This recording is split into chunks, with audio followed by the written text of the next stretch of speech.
Welcome to another Press Pass preview. Jack Ebling here with Lindsay Huddleston. How you doing? We are at Ryan Field in Evanston, Illinois.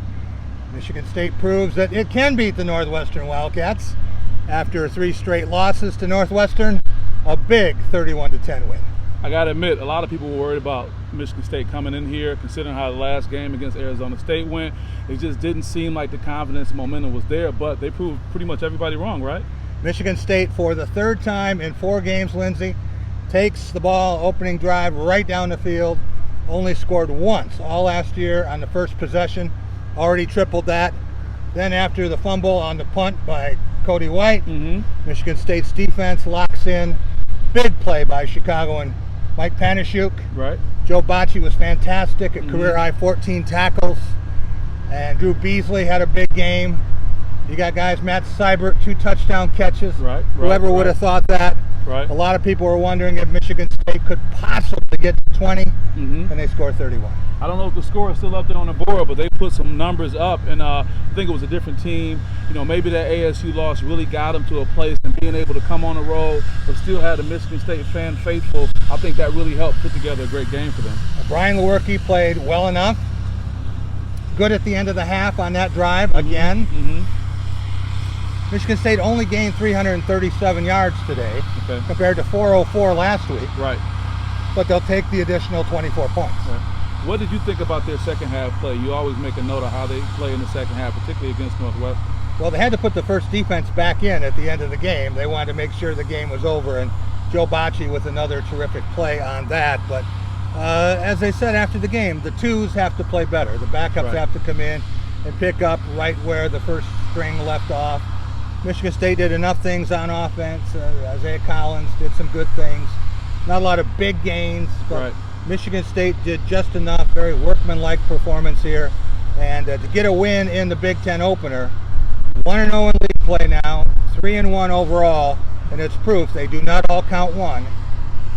A win today, much more important than last week's game, despite what would have been a party at Spartan Stadium. That's right. You know, a win on the road at that. And then there was a CH sighting, Connor Hayward sighting. You saw Connor get back in the game, yeah. Well, I asked Coach D after the game, was there a strategy in getting him support? But he finished his statement by saying, we're all going to get opportunities. And I think there's something to that. He had a rough week the last 2 weeks, but we were able to see a little bit better play. What do you think? Yeah, I think that was probably a good idea. You're able to get everybody involved in the game. The more players you can play, the better it is for team morale.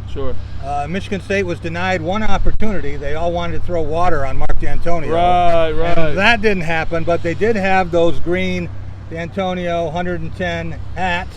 And after the game, they always clap before they do the fight song, the number of points that they scored. It went all the way up to 110. Wow, that's awesome. That's awesome. You saw them kneeling on the field. Yeah. And I wondered if Coach D sent an intern over there to make sure those water bottles are empty so he didn't get wet. He said he didn't have anything to do with that, but I don't know if you believe him or not. Yeah, it's all about strategy. I think it was really good. My only hope is that they can really take this, put this in their collective confidence bank, and on the trip home, really get focused and go back for the next game and be ready. What do you think it's going to look like for them? Michigan State with a homecoming opportunity against Indiana. Never want to look past anyone. Indiana's the kind of team that has given Michigan State some trouble before. But Michigan State needs to get this win and then get ready for very, very difficult back-to-back road assignments. October 5th in Columbus, October 12th in Madison. Michigan State really has to win one of those games if it wants a chance to go to Indianapolis. Did this game today change the trajectory of Michigan State's season? Every game stands by itself. It depends what happens next week.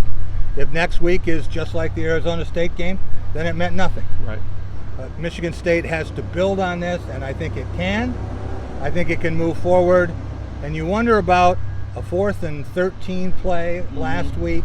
You wonder about a penalty on Raekwon for grazing the face mask.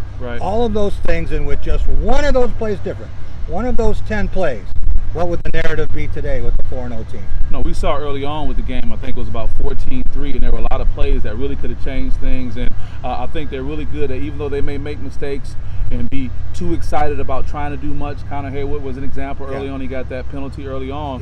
But I think once they gather themselves, and I'm really impressed by the leadership of Joe Bocci and how he kind of just, he's right there with his guys, but he talks with such maturity. I think that helps them all going forward. He was tremendous, and I think Northwestern did Michigan State a favor with some of the play calls. Okay. There were an awful lot of running plays that maybe didn't make a lot of sense, maybe trying to set something up. And Northwestern got some yards late in the game, but they were meaningless yards. By that point, the game was over. Michigan State had asserted itself, and when it had the 31-3 lead, a lot of people around the country were saying, wow, didn't know Michigan State could do that. Right. Speaking of the offense, was there's just a rumor mill going, but was Coach D'Antonio more involved in the offense today, you think? He might have been a little more involved, but the big thing was they were set up by the defense with 3 takeaways. Last week, none. Right, They gave them short fields to work with. Right. And Michigan State comes out with the 21-point win, and there was another 21-point win today in the Big Ten. And when they put the score, Wisconsin 35, Michigan nothing, up on the scoreboard, you would have thought the Spartans had just scored again. Yeah, you're right. People screamed, they shouted. What's going on down in Ann Arbor? I think that's a question for Tom Crawford to answer on Press Pass. Well, we can't talk to him for days. He goes on this embargo. We can't get with him. Yeah. Is the proverbial hot seat up, or does that not apply to Jimmy from Ann Arbor? I don't know where they would go here when you bring in the football messiah. Who takes his place? Yeah. And people are talking about this is the year. This is finally the year 5. Going to be in the playoffs. Got a lot of work to do.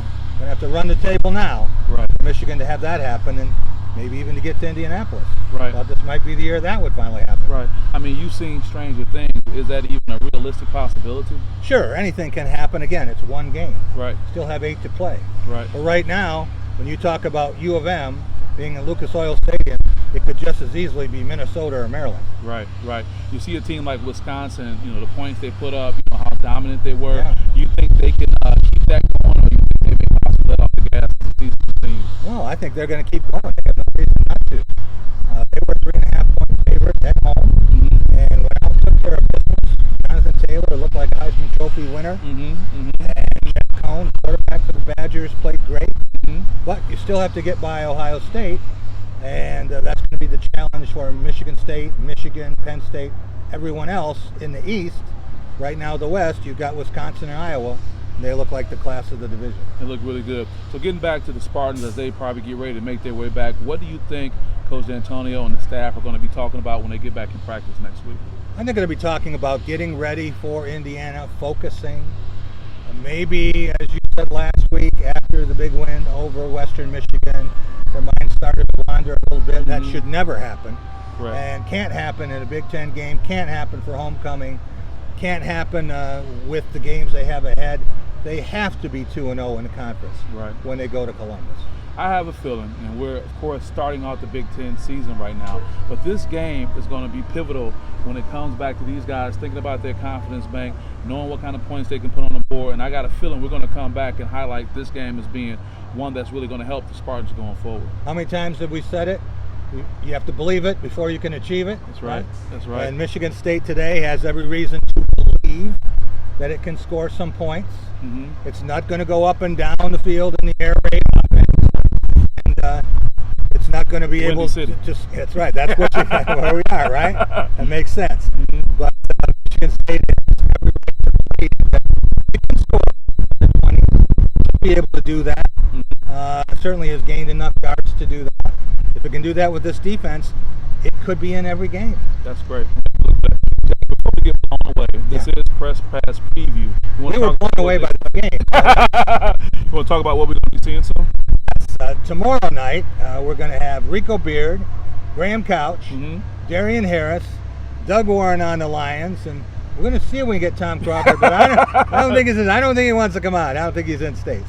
So one way or the other, we'll get Tom on soon to talk about the Wolverines, and a lot to talk about tomorrow with the Spartans on a big bounce back win. That's great. Well, I enjoyed this trip. Thanks for bringing me out on the road. We can see what's going on with Chicago, and then we can see what's going on with Press Pass too. We'll see you tomorrow night, Sunday night, and going to be a little later tomorrow because of the Emmy Awards. Correct. So we're going to go on about an hour later. If you are recording it, be sure that you set your machines for that, starting about noon, about midnight, I'm guessing. Should be about midnight, and then Lindsay and I will see you again Tuesday after player availability and Mark D'Antonio's press conference from the Duffy Doherty building. So that's it.